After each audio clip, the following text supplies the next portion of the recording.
Donc c'est INSEE de Terry Riley. INSEE by Terry Riley. INSEE was written in 1964 by Terry Riley. The premise behind the case you have to achieve a certain level of like music geekery to really know about INSEE, right? Welcome to Tell Me About INSEE, the podcast about Terry Riley's minimalist musical masterpiece, INSEE. In this episode, I speak with Matt Starling, a founding member of the Salt Lake Electric Ensemble out of Utah, with which he recorded INSEE not once, but twice. I love the textures and voices of the synthesizers the Salt Lake Electric Ensemble used in their recordings, and you'll hear them in the background during this podcast. So listen now to Tell Me About INSEE. So, third guest, and Matt Starling, tell me a little bit about INSEE. How did you get started with it? I was studying music in college as an undergraduate. And in the program that I was in, I was studying at the University of Utah. I'm a native of Utah.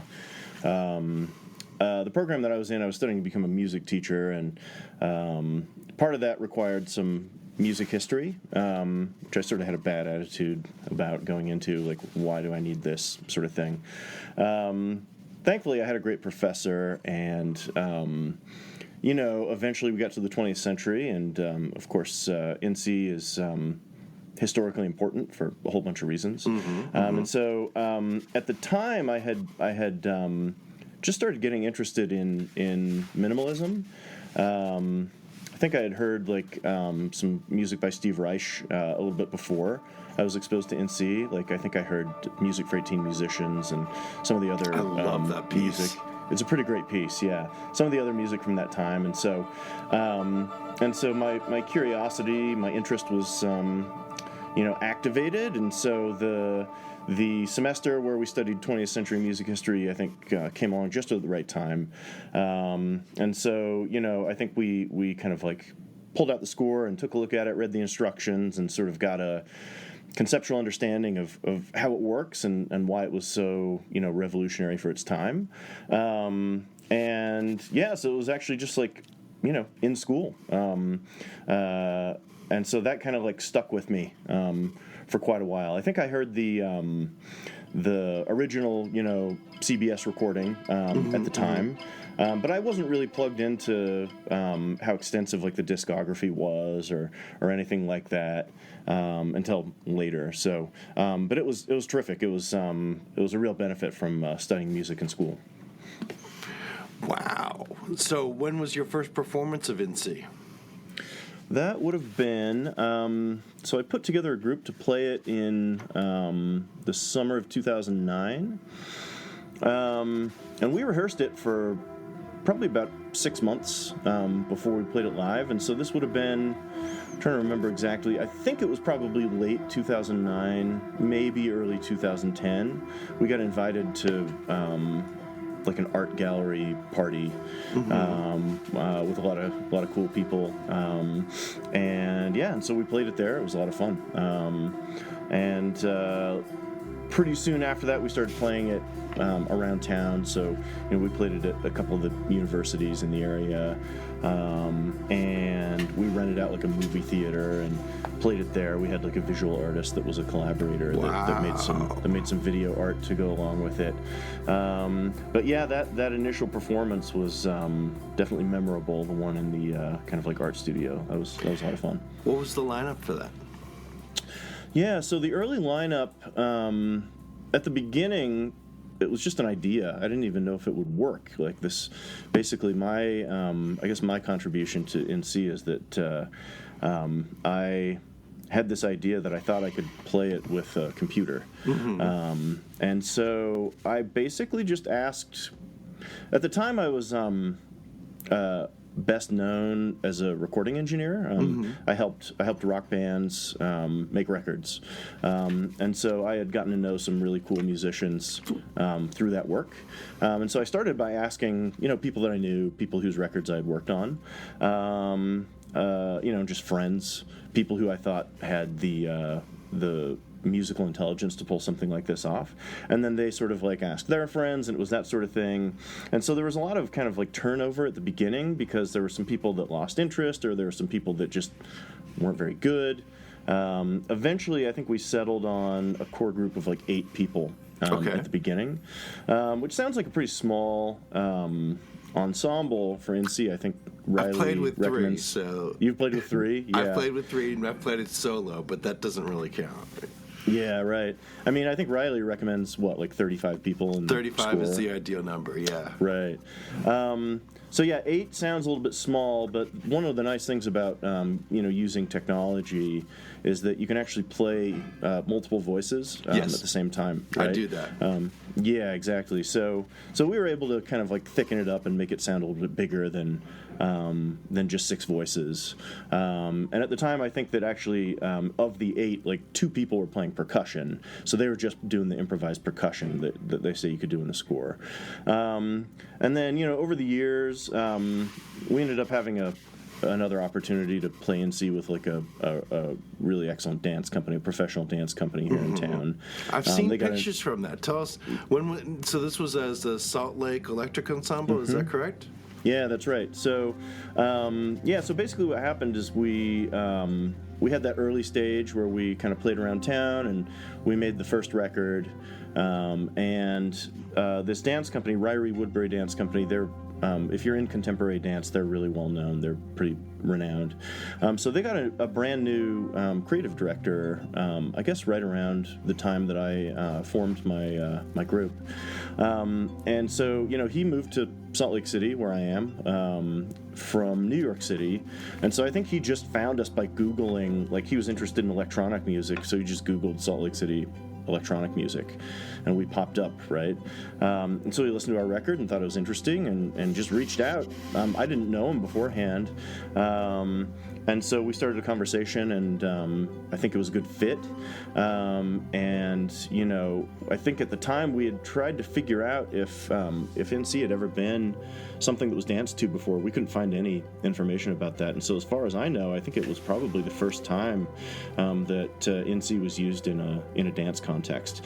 And so as part of the collaboration, the dance company needs to have like a recording, and so we actually made a second recording in NC specifically for the dance company. Oh, so that's why you have 2 versions out there. I have them both in my Apple Music playlist for NC. Yeah. So. Oh, cool. Thank you. Yeah, I'm familiar with both, and I think, if I remember correctly, the second one is my favorite. Yeah, I mean, I think that we brought on some new musicians that I think were a little bit more accomplished, and we had the benefit of more practice and better refinement. How much and practice shorter, should you have for NC? Oh, that's a great question. I mean, I think that a lot of people look at it and say, oh, this is really simple, and so you don't need to practice this very much. You need to show up with your instrument and go. I think it actually requires a lot of practice to sound good, because there's so much of a improvised element. I think that you really have to know those modules. You have to kind of like be able to anticipate what's coming next. You need to be able to really hear what's going on. And I don't think that happens overnight. I mean, before we played it live, I think I rehearsed it once or twice a week for a good 6 months before we played it live for the first time. And then the record, I think, happened maybe 6 or 7 months. We got like the take that we ended up using. We sort of recorded it live and then did a bunch of overdubs and post-production on it for that first record. And the second record too. It's kind of our way of working. We like to kind of capture, performance during a rehearsal, and if we all agree, like, yeah, that was like a top-notch run-through, then we'll say, okay, that's going to be the basis for the record, and then we'll, if we feel like there are some areas that could be thickened up, we might do some overdubs. I spend a lot of time mixing. But yeah, I think the rehearsal element is pretty essential. And I think it's pretty easy to tell when you're listening to NC if you've got like a well-rehearsed group or maybe a group that's not so well-rehearsed. Because, a lot of those... I think you really have to internalize a lot of those instructions in the score in order to play it well. Yeah. Well, my approach has been much more organic and loose than that. I decided after listening to NC for years, particularly with NC Molly, I had that on constant play for about a year and a half after it came out. I decided that I wanted to host my own production, own NC. And so I got space at a local microbrewery and put up flyers around town and told my friends on Facebook and just had about, I think the first one we had about 8 people playing. It would... they've gotten progressively better Cool. as we've gotten a group of musicians who are familiar with it, who've played it before, who have been practicing. So the last performance was my favorite one, and so I've put all of them up on YouTube.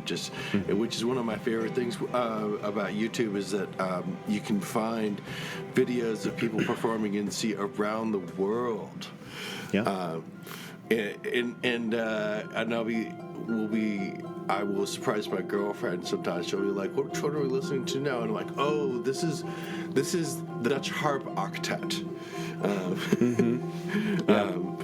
And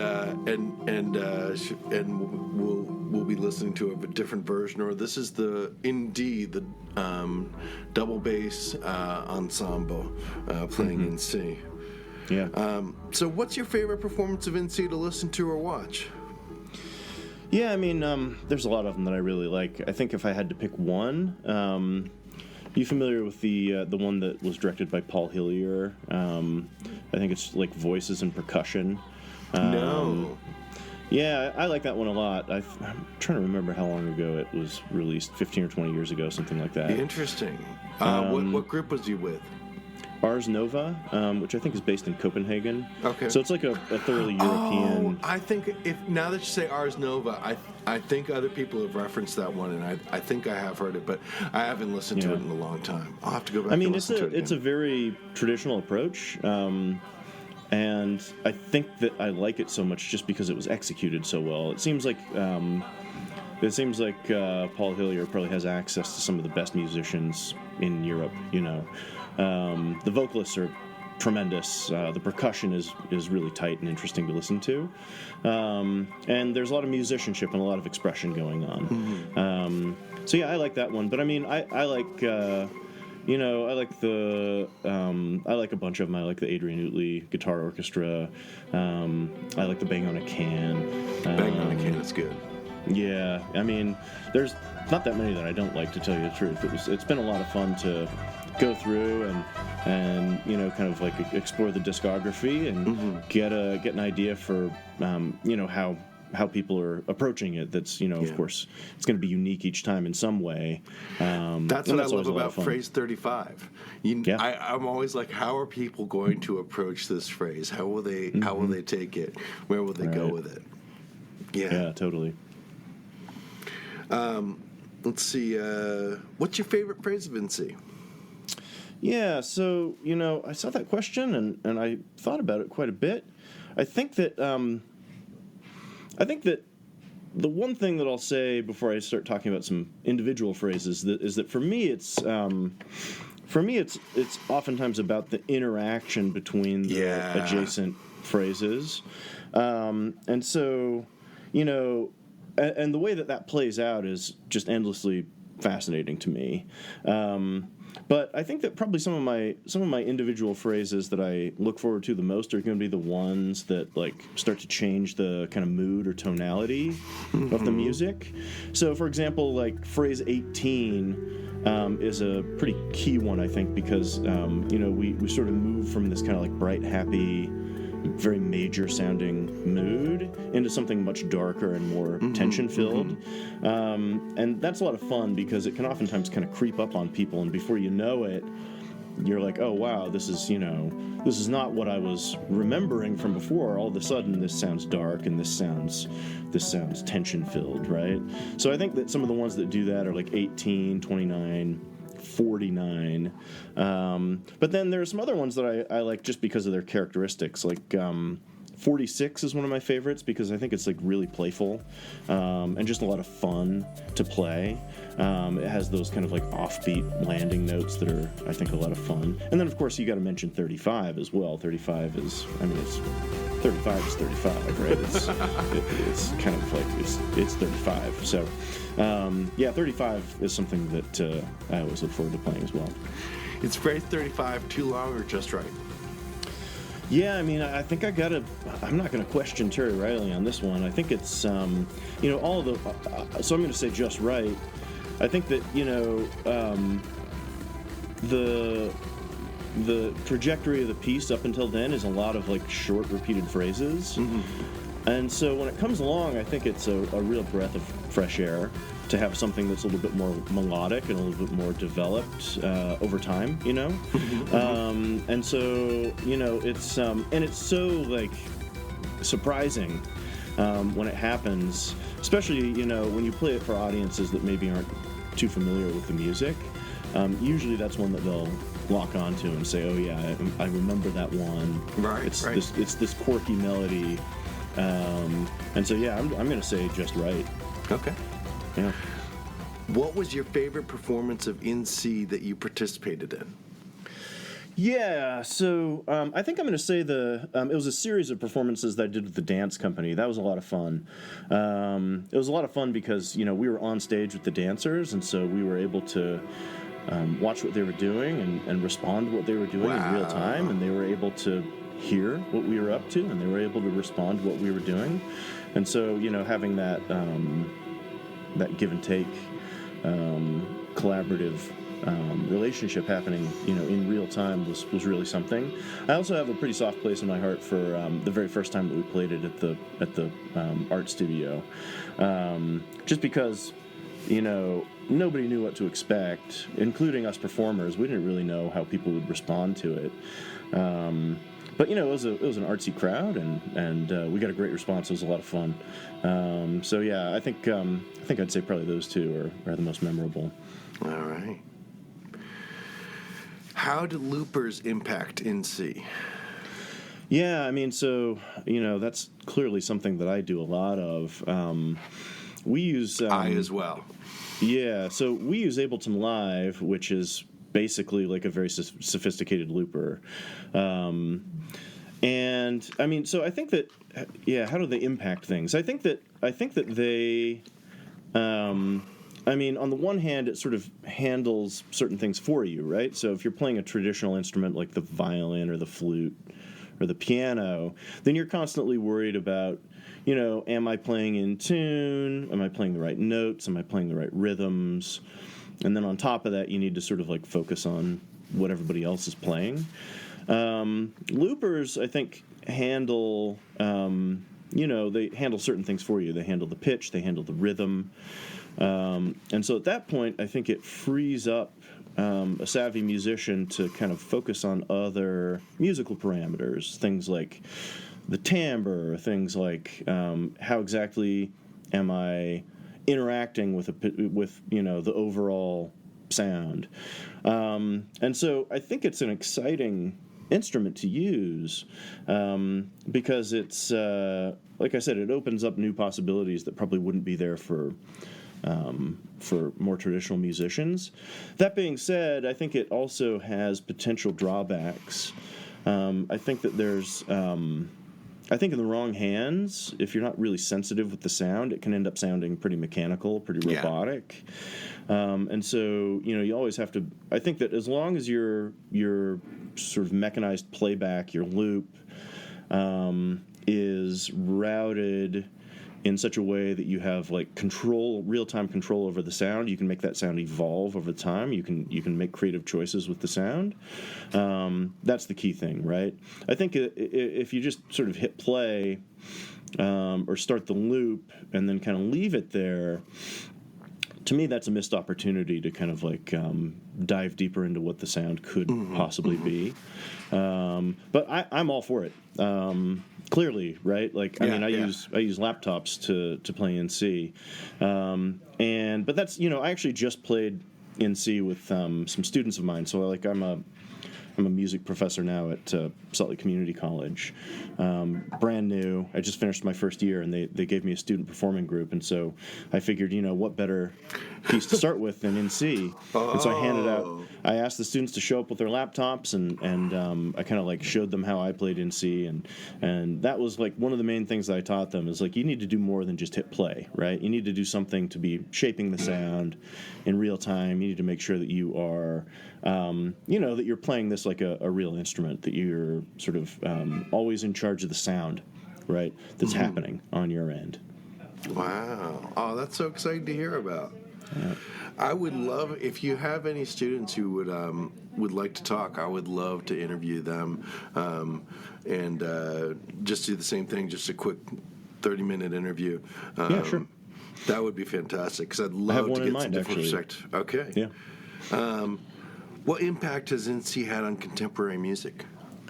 Yeah, I think it's had a profound but kind of sneaky impact. And I guess what I mean by that is, not that many people know about NC. You kind of have to be like you have to achieve a certain level of like music geekery to really know about NC, right? Like the casual music consumer, it's not something that they're going to know about for the most part. However, the ideas behind NC, I think, have spread far and wide. And so, those early minimalists, Lamont Young, Terry Riley, Steve Reich, Philip Glass, I think some of their ideas have become like hugely important, right? I mean, and not just in academic music where this sort of came from in a certain sense, I suppose, but I think that those ideas have absolutely kind of made their way into pop music. Yeah. And so, I think that like a big idea behind minimalism is that, simplicity itself, is aesthetically important and worth exploring. Like, what can we do with this limited set of materials? What can we do to sort of take this limited set of materials, this simple set of materials, and like make interesting music with it? And I think you hear that all over the place now. And so I think that, like I said, I think it's been, minimalism was one of the great artistic movements in the 20th century, and I think that the influence of minimalism is still being felt pretty much throughout all of Western music, not just art music, not just pop music, but pretty much all of it. Yeah.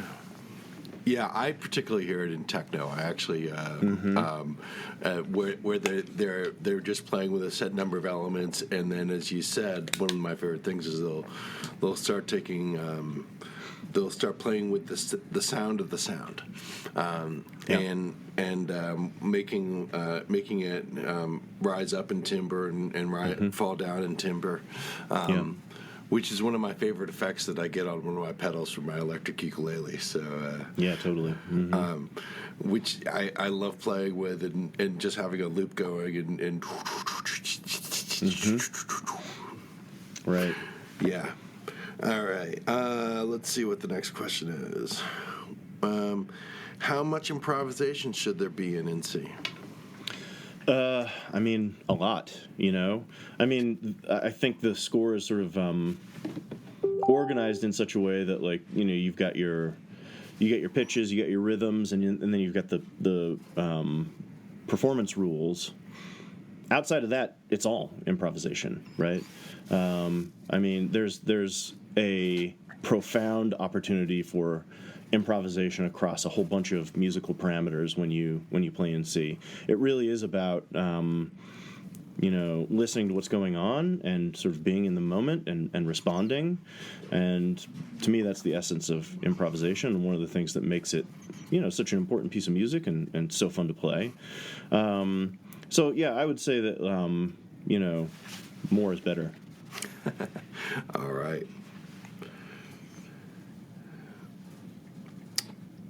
What do you think the ideal ensemble size is for NC? Yeah, so I think that, you could probably go too small, although I guess that's debatable, right? Kind because I think that there's like I was saying before, I think that the interplay between the modules is kind of the heart or the essence of what NC is and what makes it exciting to listen to. And so I think when you go too small, you lose a little bit of that. But aside from that, I mean, I enjoy hearing lots of different sized ensembles, right? I think there's an orchestral example out there that has more than 100 musicians. I think that's a lot of fun to listen to. There's been two of those. One was at the the Disney Symphony Orchestra in LA, and there was like 150 people, and then they did another one in Chicago that was about 150 people. Yeah, and so I think those are great to listen to.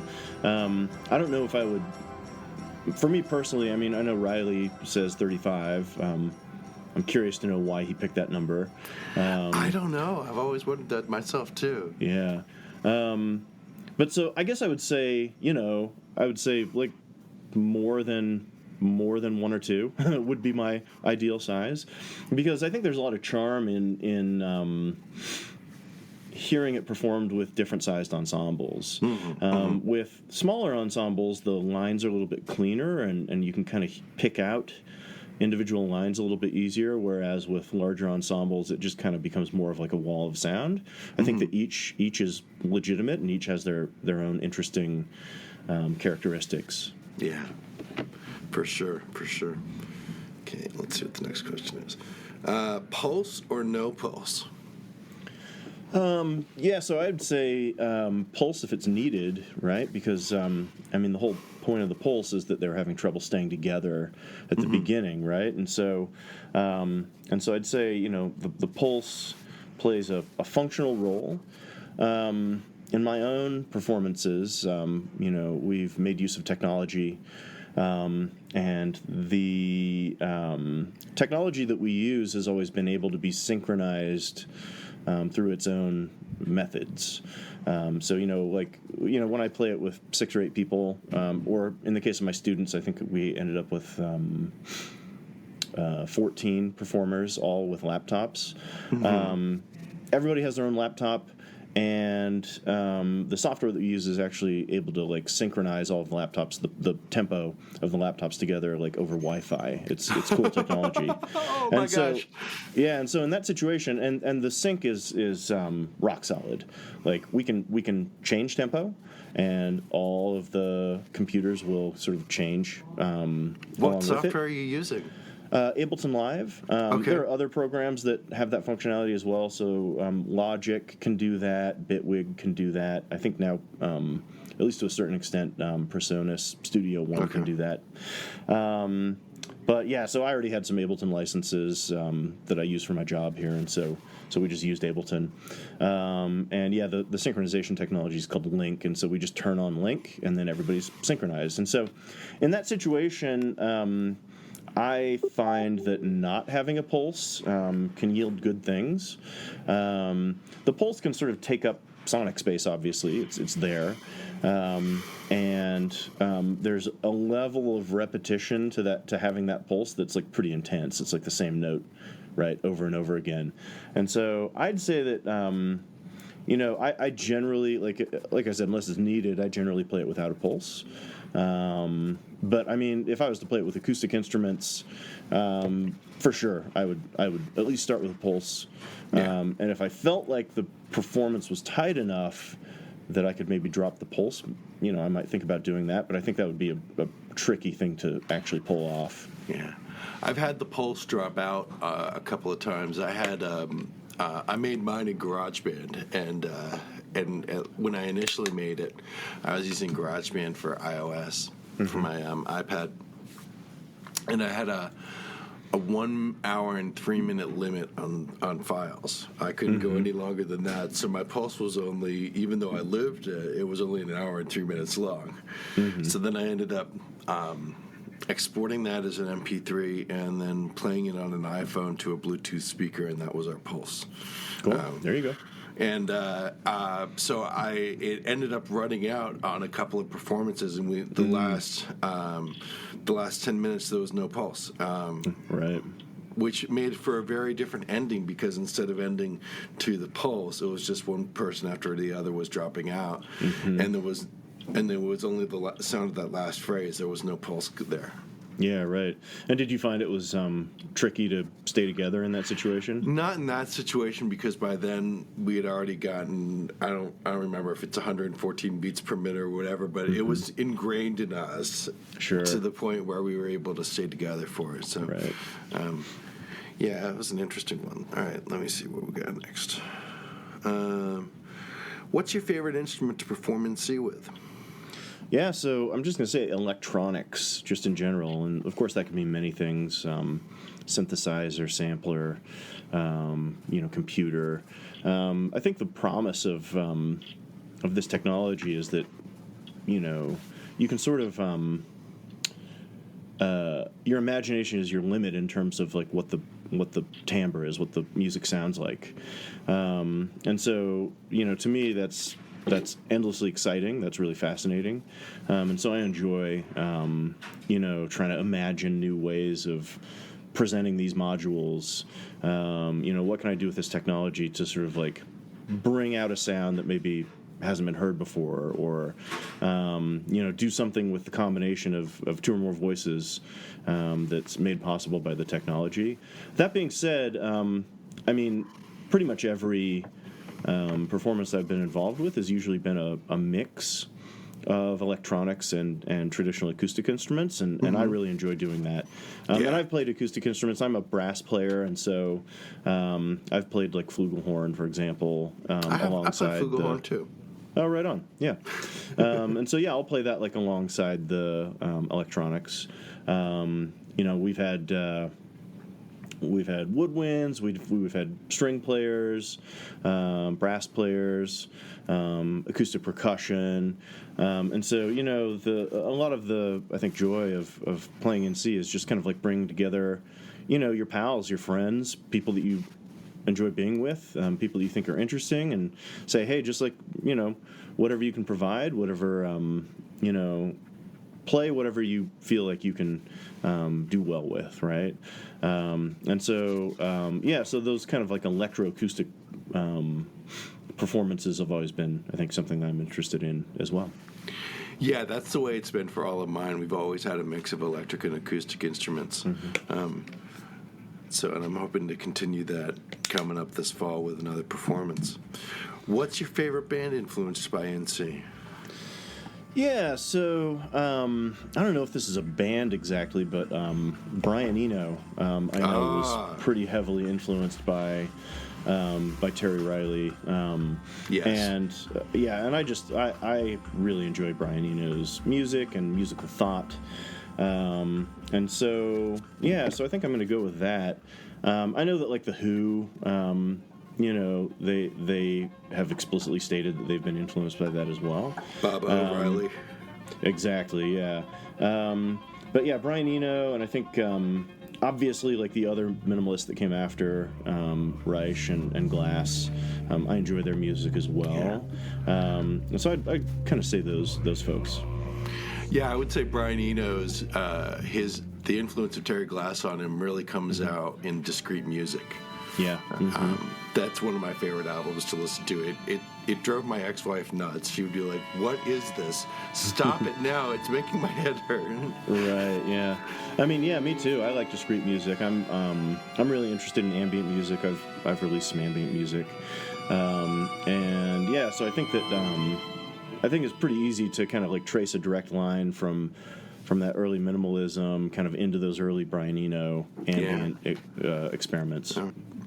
Let's see. What impact has YouTube had on NC?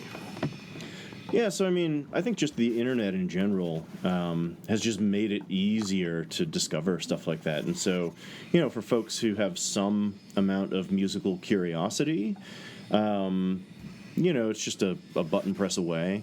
Or, like the recommendation algorithm has played a big role, I'm sure, in people discovering it. And so I'm sure that, like, just the act of discovering it, it used to be that you had to crack open a textbook or you had to know somebody cool who already knew about it. Right. But those days are gone, right? Like, you can just, like, sort of dig deep into some kind of like musical current in YouTube, and eventually it could come up. And so I think that's pretty exciting.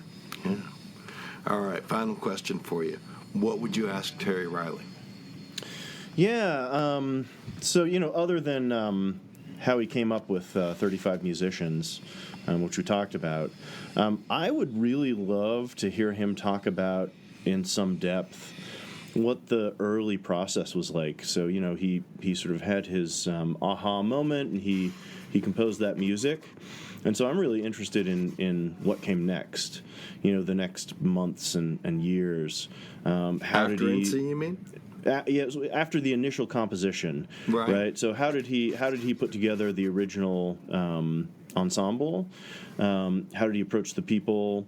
How did he select the performers? What were the rehearsals like? Just getting like a better sense of that early period is something I've always been curious about. Have you read the book? Are you talking about the Robert Carl book? Yes, I'm interviewing him later today. Mm-hmm. Yeah, actually, I appeared on the radio with Robert Carl. Cool. Way back in, it must have been 2010, because I think his book was pretty new then. We were just starting to play around town. So, yeah, I have read the book. And I know there's a little bit of information in there. I think I'm interested in kind of digging deeper and kind of like finding out more. Yeah. All right. Well, Matt, thank you so much for appearing on Tell Me About NC, and I will be following you on Facebook. All right, my pleasure. Thanks so much. Thanks. Bye.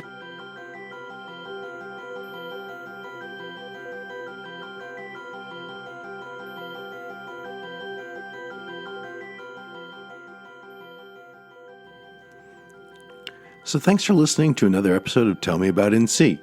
In the next episode, I'll be interviewing Matt Starling's student, Sam Watson, about the possibilities and joys of playing NC with the app Ableton Live in a network with his fellow students. Be sure to subscribe to Tell Me About NC to hear it. Do you have a story to tell about playing NC Live? Email me at friendwes@mac.com and we'll set up a time to chat. And please share this podcast with a musical friend. Till next time, keep making music. Cheers, y'all.